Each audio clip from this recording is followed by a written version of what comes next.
How to add the Safari reading list widget to the home screen to continue reading where you left off on the iPhone 16 series. First, let's go back to the home screen by swiping up at the bottom of the screen.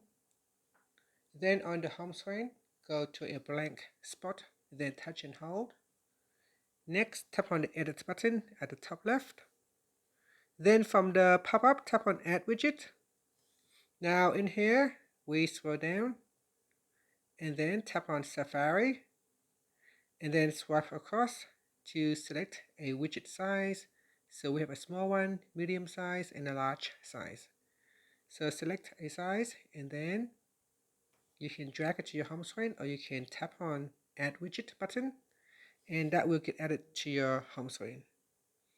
After that, tap on the Done button to finish, and that's it. So here I have two reading list items. So if I tap on it, I can read one of them, and then I got one left. If I tap on it again, then I have successfully read all my reading list, and that will show nothing in the widget. So it will say all caught up, and that's it.